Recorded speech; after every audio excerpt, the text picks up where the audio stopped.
내가 그냥 절대로 못 넘어가. 아니요. 왜 이리 우중충해요? Halo kawan tentang film, selamat datang di Tentang Film.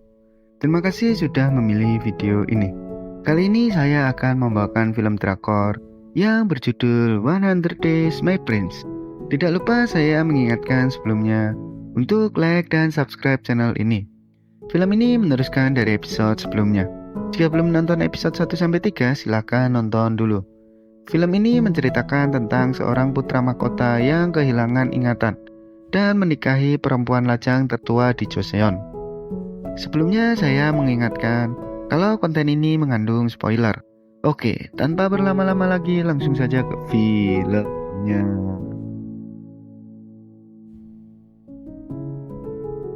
Di awal film kita diperlihatkan saat Hong Sim dan Won-duk terperangkap di tikar itu. Kemudian saat mereka akan melepaskannya, kemudian Won-duk tidak mau karena dirinya melihat ada tikus di belakang Hong Sim. Mereka berdua pun sedikit berdebat, namun Hong Sim tetap berusaha berguling supaya dapat terlepas dari tikar itu. 이 멍석이 말려있... 지가 와서 안 골라? 아니 그럴 것이다. Saat itu ada petugas Buk Eon datang ke rumah Won-duk dan meminta baju pernikahan yang dipinjamkan saat Won-duk dan Hong Sim menikah. Namun saat meminta sepatunya kembali, Won-duk tidak mau. Kemudian petugas Buk Eon memaksa sehingga Won-duk pergi melarikan diri. Di sini terjadilah kejar-kejaran. 그따라 기분 아니여. 빨리 오늘 아니야 오네. 이게 씨.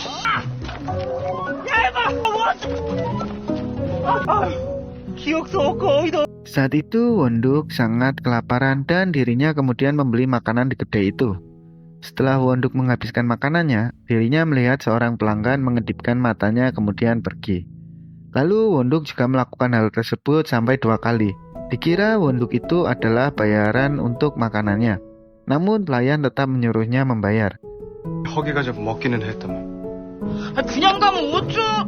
나한테는 2번 받고 싶은 모양이라구나. 아니 그렇게 어린 놈이 어디다. Kemudian ada Hong Sim yang datang dan membayari makanan Won-duk itu. 하나로 가갖고 잘잘못을 따져보. 여기요 여기. 이 얼뜨기가? Saat sampai di rumah, ternyata rumahnya sudah direnovasi. Hal ini membuat Hong Sim kaget dengan semua itu.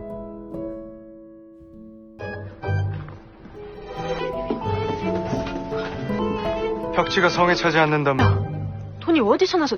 진짜 돈 많은가 보다. Won-duk menjelaskan bagaimana dirinya mendapatkan uang itu semua. Setelah Won-duk menceritakan itu semua, ternyata yang memberi uang adalah seorang rentenir. 너도 그 사내를 아느냐? 형제의 정을 맺지 하게 손도장을 꾹 눌러 집수리가 채 끝나지 않았는데 세상에 공짜 없는 겨. 국밥 하나도. Saat itu Hong Sim datang dan marah kepada Won-duk. Namun Won-duk malah masih mempermasalahkan keadaan rumahnya. Kemudian Hong Sim mengambil sabit dan mendatangi Won-duk.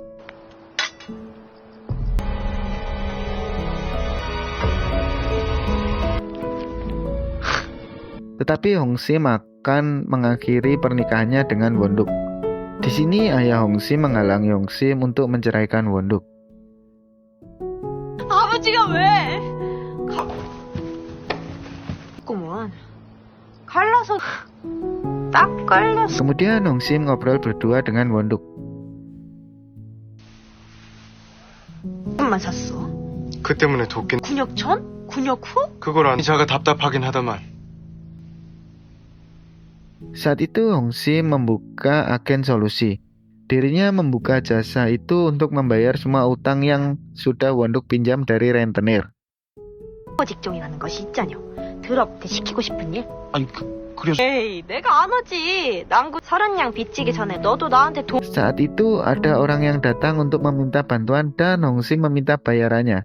Lalu Won-duk yang disuruh jalan untuk membereskan masalah itu. 하나? 안 가면 이불이랑.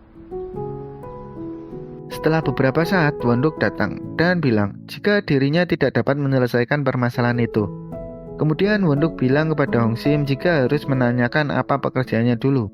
baru Wonduk mau melakukannya, yang sekiranya Wonduk bisa melakukan itu. 회숙, 회숙, 회숙. 회숙, 회숙. 하지 않겠다. Saat itu ada yang datang lagi dan bilang pekerjaannya hanya berdiri saja. Lalu Wonduk mau. Ternyata Wonduk diumpankan untuk orang itu mendapatkan banyak lintah. Kemudian sebelum selesai pekerjaannya, Wonduk kabur dari tempat itu. Saat Wonduk kembali, Ong Sim pun kaget karena cepat sekali Wonduk menyelesaikan pekerjaannya. Kemudian Wonduk menjelaskan apa yang terjadi dan Wonduk bilang tidak akan melakukan apapun lagi walaupun itu dibayar dengan uang yang banyak. Kemudian Ong Sim menjelaskan masalah uang itu dan Wonduk tetap akan memikirkan caranya sendiri. 생각해보겠다. 지금은 Kemudian ada pejabat Bukyeon datang dan Wonduk langsung bersembunyi. Setelah dijelaskan oleh pejabat Bukyeon, kemudian Ong Sim langsung mendatangi Wonduk dan meminta sepatunya. Saat itu Wonduk sedang bersama Godol dan istrinya. Kemudian ada para bangsawan yang melewati mereka bertiga. Di sini hanya Godol dan istrinya saja yang memberi hormat. Namun Wonduk tidak memberi hormat kepada mereka. Dan Wonduk sedikit mengingat dirinya yang sebenarnya. Saat itu Wonduk sampai di rumah dan bilang kepada Ong Sim bahwa sebenarnya dirinya bukan Wonduk. 첫 번째 징조야. 이름이 뭐요? 불렀을 것이고 어디 사는 누구냐? 나는지 안 나는지 확인하느라 그런 거겠지.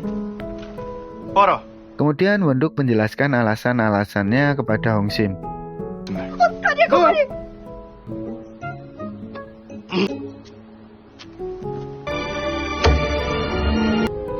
이것이 세 번째 징조. Wonduk juga menyangkal bahwa dirinya pernah melamar Ong Sim di masa lalu.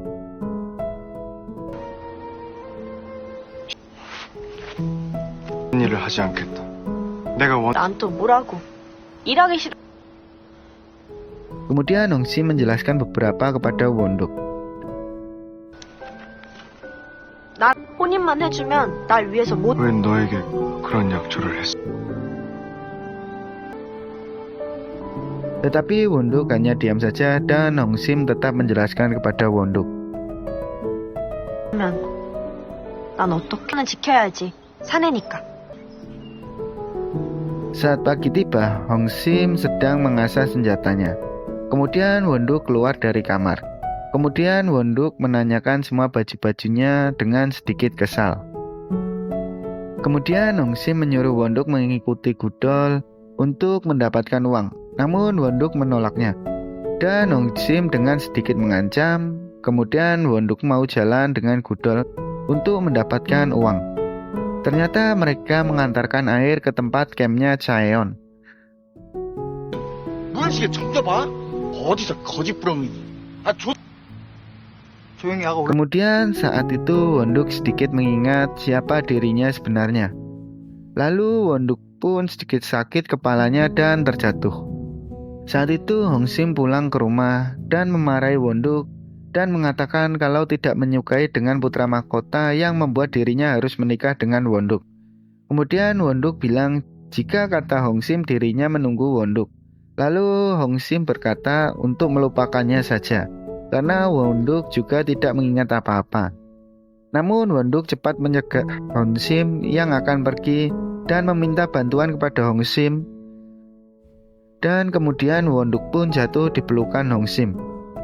Kemudian film pun selesai. Akhir kata saya ucapkan terima kasih dan jangan lupa untuk subscribe channel ini supaya tidak ketinggalan serial berikutnya. Sampai jumpa di video-video selanjutnya dan episode-episode selanjutnya. Terima kasih.